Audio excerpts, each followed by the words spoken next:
In the 1830s, Thomas Rice, a white minstrel entertainer, created a stage character named Jim Crow who mocked and belittled blacks. Later, Jim Crow became a name for the system of racial segregation that operated from the 1870s to the 1960s. Jim Crow laws, customs, and etiquette denied blacks basic human rights. This oppression was aided by thousands of material objects that portrayed blacks as negative caricatures.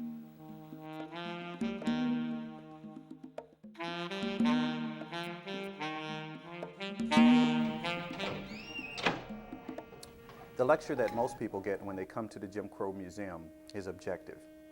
They get the sociologist me. My graduate school professors would be proud. It is dispassioned, it is objective. In other words, it's killing me. When I was 12 years old, I saw a mammy piece at a flea market. I don't remember exactly what it was. I think it was probably a salt and pepper shaker, but I'm not certain.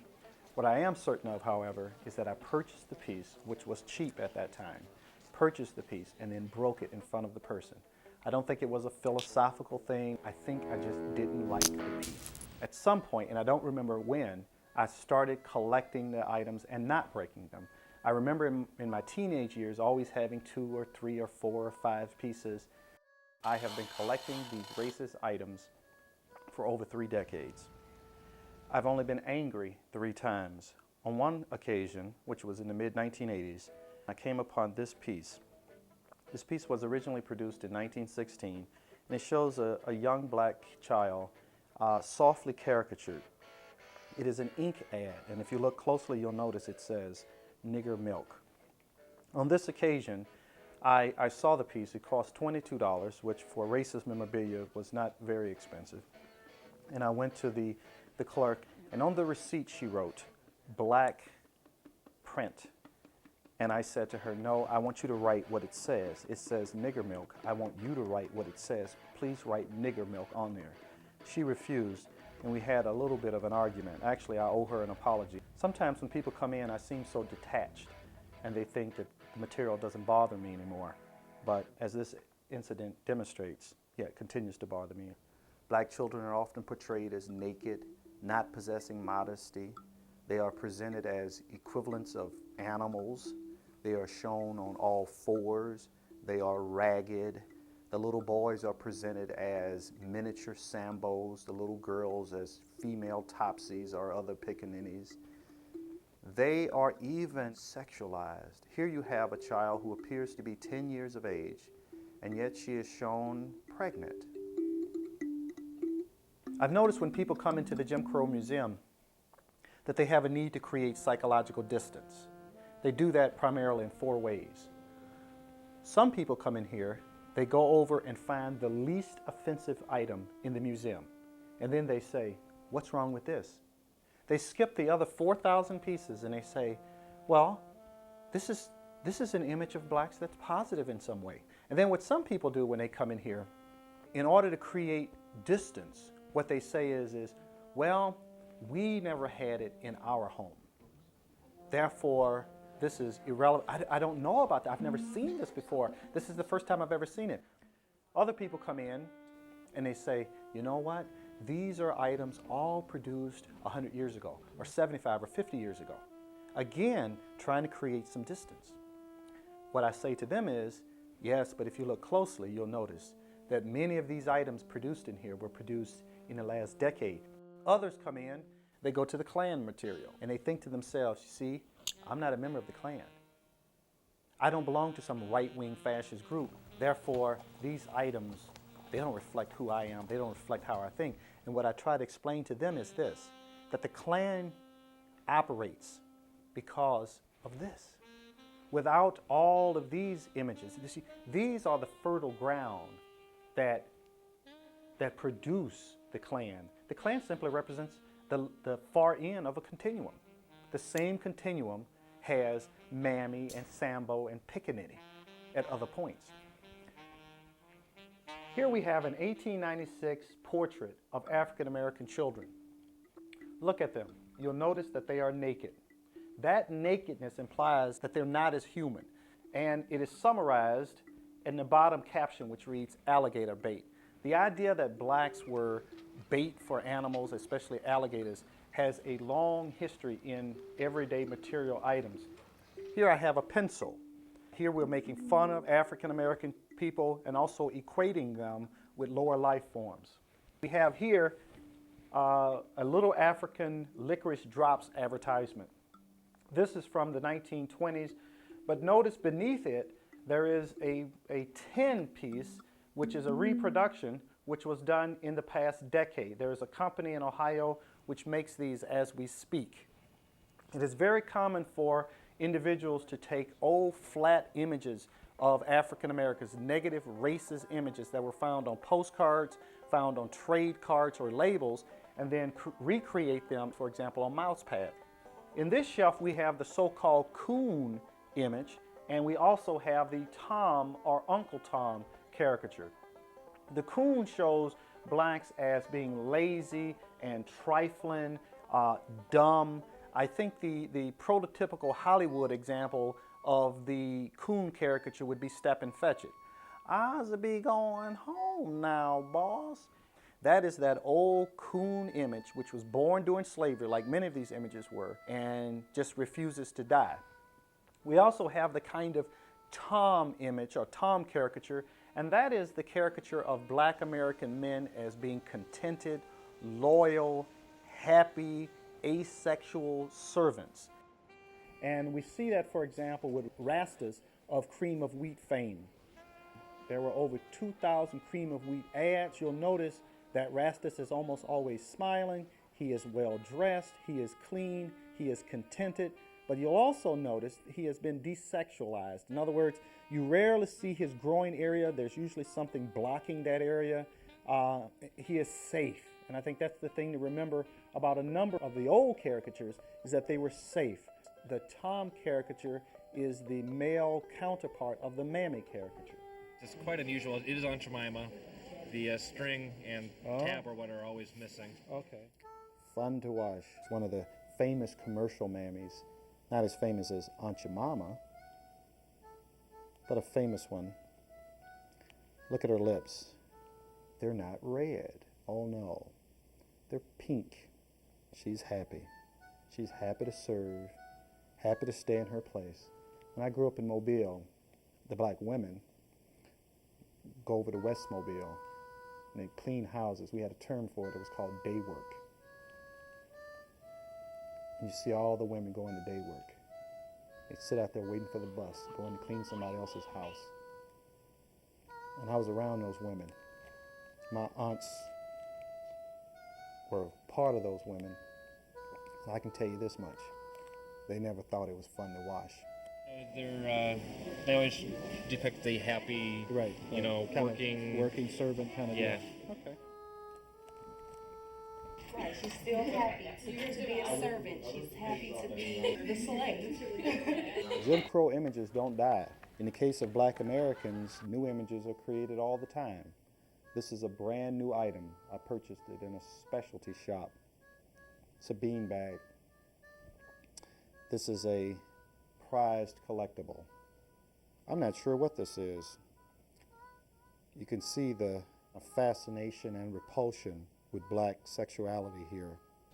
I do a lot of sensitivity training sessions. The participants write 25-word placards. I ain't got no money. I got a mother. Right. I like to give them this banner, almost to a person, what they do. Doesn't matter if they're college professors, whatever. What they do is they lift up the flap. This is a fishing lure.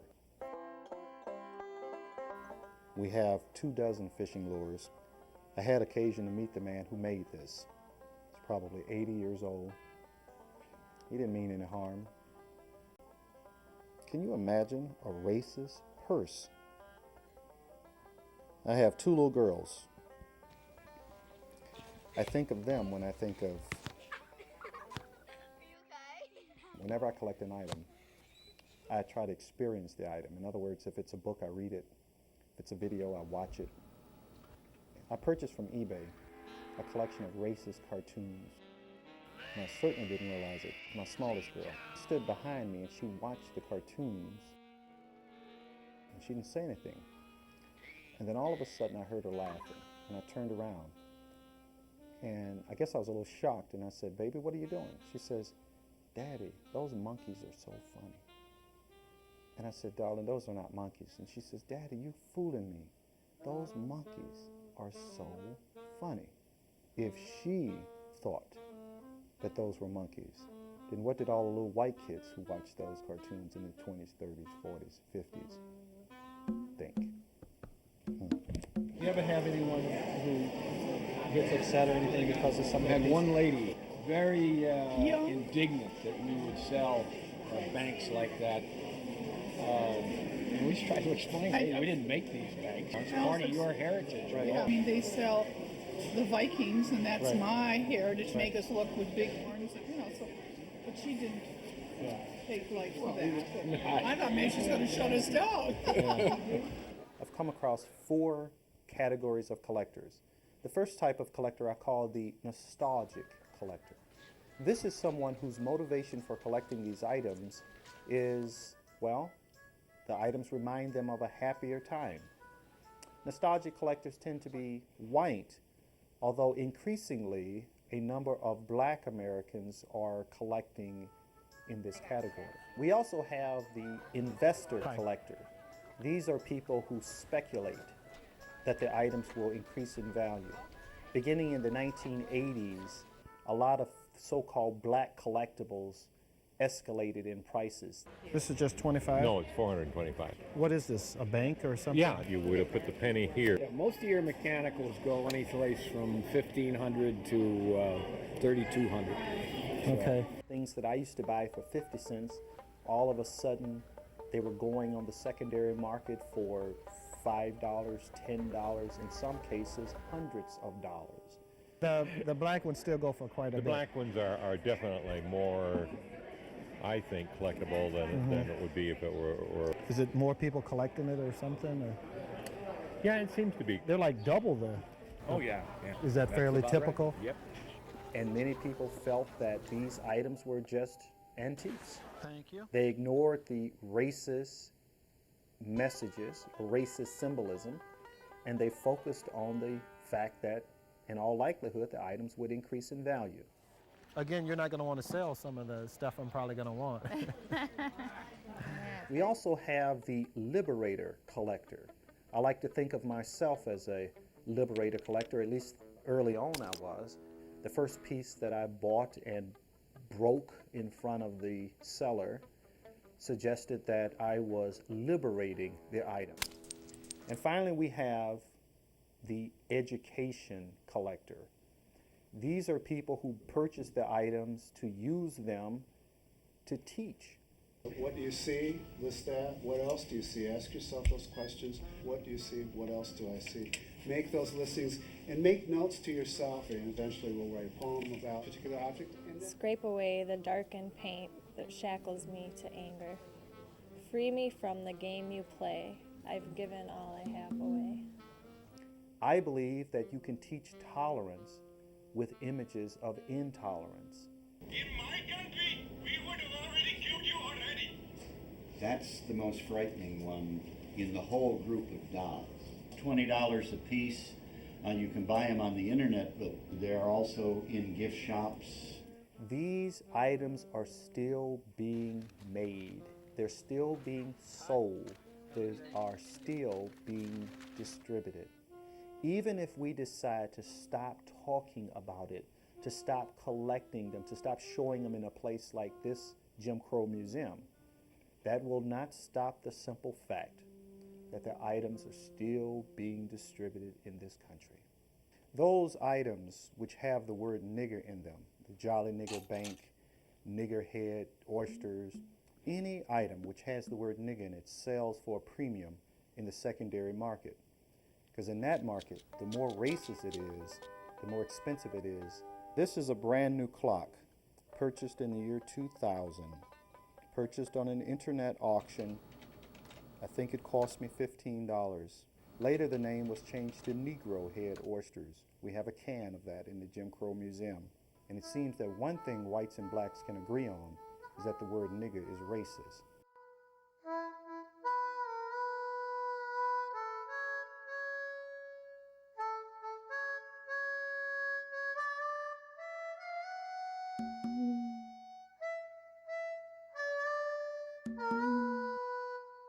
Unfortunately, there are many people who believe that if you don't use the word nigger, then you're not being racist. The bebop jigger. The idea that the happiest black is the one that's dancing. Jigger rhymes with nigger. You think that's an accident? This one is one of my favorite pieces. I feel weird saying that this is a favorite piece, but I guess that's the collector in me. Turn on MTV, you'll see too many examples of bebop jiggers. I purchased this at a flea market. Typically what I do is I go from dealer to dealer and I ask, do you have any racist memorabilia? Hi. Do you have any black, In this case, the guy said, memorabilia pieces? no, but I do have a cute little item. It's not racist, but it's a cute little item, just shows a black boy. It's kind of a funny item. And he pulled this out. And I'm thinking to myself, how would he not know that that's racist? And I said to him, how much do you want for that? And he said, $4. I almost broke my wrist getting the $4 out of my pocket. The Coon Chicken Inn Porter is highly collectible. Thousands of dollars spent on items like this. I bought this at a flea market. You look at old movies and what do you see? Blacks sitting around contented, strumming on the old guitar. That's one of the big lies. The Sambo image, the Tom image, all presented as happy, contented, good old darkies.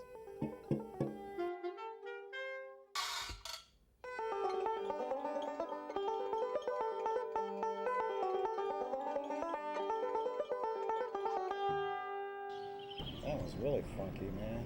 Yep, that's a metal one. Yeah, those things right there go for about $400 or $500. In their mind, they probably don't distinguish between that and all the other pieces. I get the feeling when I see yards like this that if you interview the people, they'll tell you that they don't have any racist bones in their bodies. It's just Americana. Right. I had a Japanese man come here, wanted it more brown Really? to match his skin color. Huh. So I got as close as I could, and he's happy. I don't care. As long as I collect my money, you can have it any color you want. If you want it green, I'll paint it green. Think, for example, of a postcard. What is the purpose of a racist postcard? What does that say? That says more than, hello, how are you, I'm having fun down here. This says the way we handle black people is to beat them, and that we can do it publicly. Can you imagine that this postcard was sent to someone, that it had a stamp on it, it went through the official postal service, and was received? We reached Aunt Libby, 7 o'clock, had a lovely ride. This picture shows what they do to the bad people of Delaware, and it's signed Aunt Harriet. Sometimes when people come in here and they see these images, they are of course upset, and one of the ways they express it is they say to me, why don't you have any pretty items? Why don't you have any positive items? And I say to them, it's not that kind of museum. This museum is really a Black Holocaust museum. Pretty pictures don't belong in here. In the 1960s, a group of severely deformed people, I don't like using the term freaks, I think it's analogous to the term nigger, but a group of so-called freaks moved down to Florida. They had grown tired of being stared at, so they moved down, they cleared the land right outside of Sarasota, Florida. And right out in front of the town, after 3 years of building, they put a sign, and the sign had only 2 words, whites only. Now think about that. Here you have a group of people who've been discriminated against in a way that blacks can probably not understand. And I think to myself, well, they have the right to be ignorant also. They have the right to hold racist views. They were raised in the same society which produced you and I. Unfortunately, they weren't the only people to put up those signs.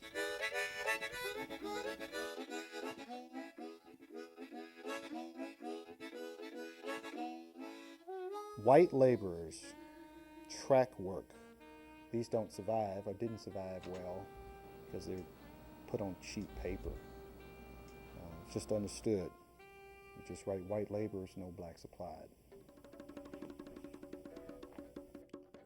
The Jim Crow Museum, we emphasize everyday items because we want to show how racism permeated our society. So the publisher, so the printer, so the producer manages to insult LBJ and to insult black American women. In the 1960s, there was a lot of talk about the new Democrat and the new Negro. And of course, this license plate suggests that Lyndon Baines Johnson and his Democrats and Martin Luther King were just simply rats. All racial and ethnic groups in the United States have been caricatured. But when you say Africans and their American descendants, we find literally dozens of caricatures. And brand new caricatures have been created in recent years. Shut up before I pet slap your behind. Here we have a t-shirt which I purchased in Fort Myers, Florida in the 1990s. I bought it, ironically, from a first-generation American. This is a kind of brute hybrid mixed with a modern-day dope user image. One of the few items in this museum I've purchased from a black person, and I thought, that's about as racist a modern item as you could get away with.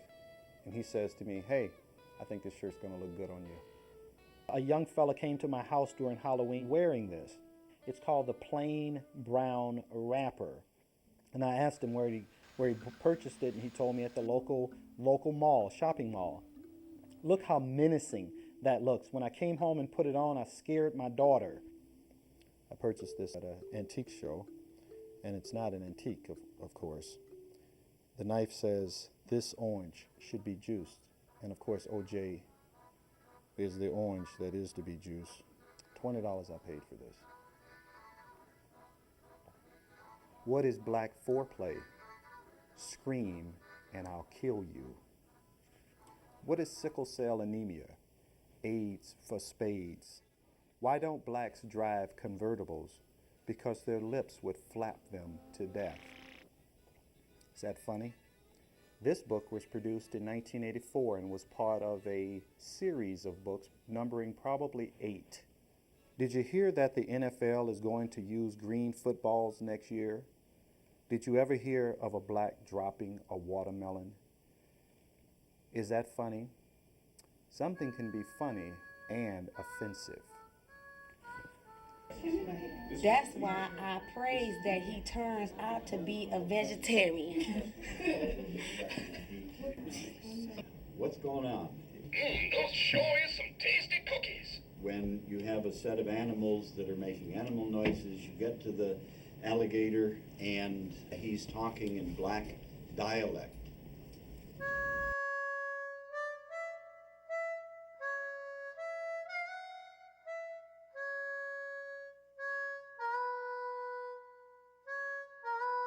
Where does the association between blacks and watermelons come from? What we do know is that by the mid-1800s, blacks are being associated with watermelon and chicken. One theory is that it's a southern phenomenon. What might have been a southern stereotype became a black stereotype. Watermelon is good. It's good for you. And it's testimony to the strength and power of negative stereotypes that you have black Americans who won't eat watermelon. In the 1800s in vaudeville, the minstrel show was the single most popular form of entertainment in this country. Even until the 1900s, towns, small towns, large towns put on minstrel shows, oftentimes not meaning any harm, not meaning to degrade blacks, not meaning to put blacks down. They simply knew no better. So they blackened their faces and darkened the stages, if you excuse the pun, and they raised monies for charities, and they did it at the expense of black people. You don't have to be a psychologist to realize there is a great deal of self-loathing which comes from being racially brutalized. We have in the Jim Crow Museum material on the so-called tragic mulatto, near white blacks, who unfortunately for them had been, quote, touched by the tar brush. The tragic in tragic mulatto was that they were so close and yet separated by a racial gulf. Look, in the 1960s, you have these movies with titles like I passed for white. And the assumption, of course, always is that white is better. This is a decal. I don't think that having a Confederate flag makes you racist, but I know that the racist movement in our society has appropriated that flag. I bought these Klan business cards from a Klansman. I actually don't like any Klan material in the room because it dominates the room. People come in here, they say, "Where'd you get the Klan stuff?" I always say, "The guy with the beer in his hand." I used to buy this book, $5 a copy at gun shows. McVeigh blows up a building, now it's $20.